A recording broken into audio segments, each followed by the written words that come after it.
ceux qui le cherchent, l'abri de sans force. Tu es le repos de mon âme, mon arbre de paix. Oh mon Jésus, tu es tellement bon. Oh mon Jésus.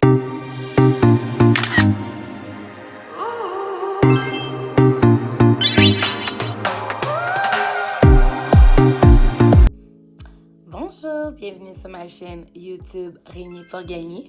Mon nom est Sonia. Bienvenue sur cette chaîne à connotation chrétienne.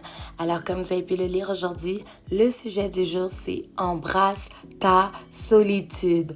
Donc, avant de pouvoir élaborer sur le sujet, bien entendu, j'ai fait quelques recherches sur la définition du mot « solitude » dans le dictionnaire. Et en fait, solitude, ça provient d'un mot latin qui est entre autres l'abréviation du mot solus. Solus qui signifie seul. Et en gros, la définition, c'est tout simplement une personne qui n'a aucun rapport avec autrui. Ça peut être quelque chose de subi ou ça peut être choisi. Alors, bien aimé, écoutez.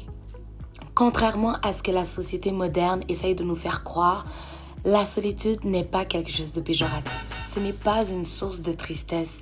Au contraire, lorsque vous allez vous retrouver seul, vous allez être en mesure de pouvoir être dans un espace précieuse qui va vous permettre de réellement faire une introspection sur vous-même.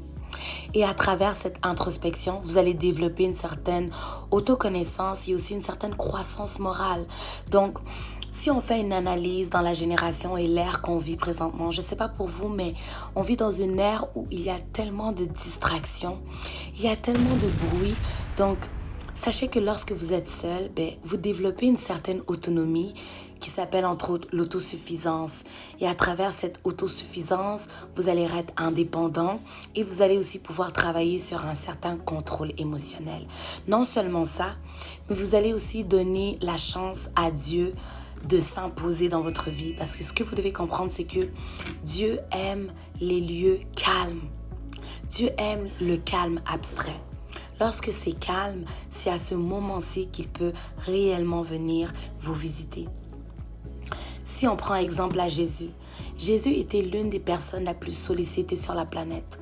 Compte tenu qu'il faisait des miracles, il était toujours en demande. Que ce soit par les malades, que ce soit par les disciples, sa famille, les gens, ça n'arrêtait pas en fait. Mais il prenait tout de même un temps de recul pour avoir une certaine solitude afin d'avoir cette communion avec Dieu. Donc si Jésus prenait ce temps pour être seul, à plus forte raison que nous devons également de prendre un temps de solitude pour justement puiser cette communion avec notre Créateur. Si on regarde éventuellement dans le verset de Matthieu 4:1, ça dit ici: « Alors Jésus fut emmené par l'Esprit dans le désert pour être tenté par le diable. » Donc, lorsque Jésus décida de faire un 40 jours de jeûne, il décida en fait de prendre un temps de recul dans sa solitude au désert. Et malgré tout, il a été tenté. Il a été tenté par qui? Par le diable, dans le désert. C'est sûr que nous aussi, lorsque vous allez vous décider de prendre un temps de solitude, vous allez être tenté. Si on fait une métaphore, vous allez être tenté par les gens autour de vous. Je ne dis pas que votre famille ou les gens, vos amis sont le diable, c'est pas ça que je dis. Mais ça sera une forme de distraction. C'est ce qui va faire en sorte que vous ne puissiez pas réellement vous connecter avec la source qui est votre Créateur. Et en fait, ce message, ça s'adresse à n'importe qui. Que vous soyez chrétien ou non chrétien, que vous y croyez ou pas à Dieu, Dieu c'est votre Créateur. Parce que automatiquement, les non-chrétiens, lorsque vous prenez un temps de solitude pour vous chercher, pour vous découvrir, indirectement, vous voulez savoir qui vous êtes. Mais quand vous cherchez à savoir qui vous êtes, vous cherchez Dieu. Parce que Dieu, c'est votre Créateur. Ici, je fais l'appui entre autres sur Jérémie 29, 13 à 14. Ça dit: « Vous me chercherez et vous me trouverez. Oui, je le déclare, moi le Seigneur. Si vous me cherchez de tout votre cœur, je me laisserai trouver par vous. » Dieu dit qu'il se laisserait trouver par la personne qui le cherche de tout son cœur. Même si vous n'êtes pas croyant, si vous cherchez à savoir qui vous êtes, automatiquement vous cherchez Dieu. Et en fait, ce verset-là ne fait exception pour personne. Ça ne fait exception pour personne. D'où l'importance d'avoir ce temps de solitude. Non seulement ça, mais en plus, à travers la solitude, vous n'allez plus être dépendant de l'opinion des autres. Vous n'allez plus être dépendant de l'attente des autres. Et en fait, ça va réellement forger un certain caractère en vous. Et aussi, ça va vous aider à explorer le désir de votre cœur. Vous allez développer qui vous êtes. Vous allez développer les secrets de votre esprit.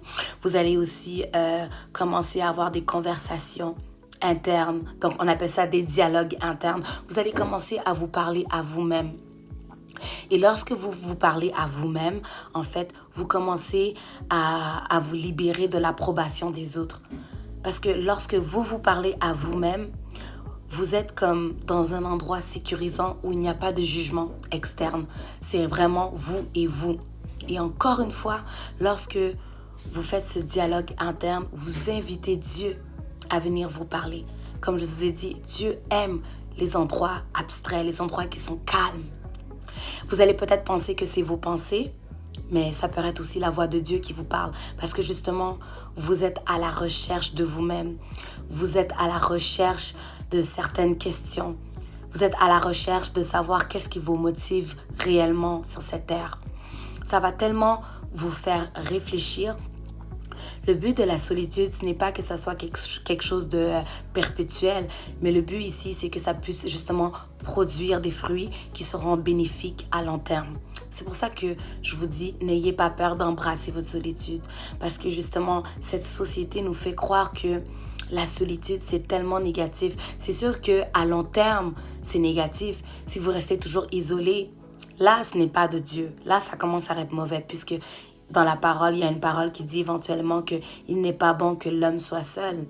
Mais lorsque c'est pour un temps, lorsque c'est pour un but spécifique et que justement, vous voulez réellement savoir qui vous êtes et découvrir en fait la raison pour laquelle vous vivez sur Terre, à ce moment-là, c'est là que je vous recommande de justement vivre ce temps de solitude-là. Et en fait, ça s'adresse pour tout le monde. Et je crois que tout le monde a le droit de savoir pourquoi vous êtes sur Terre.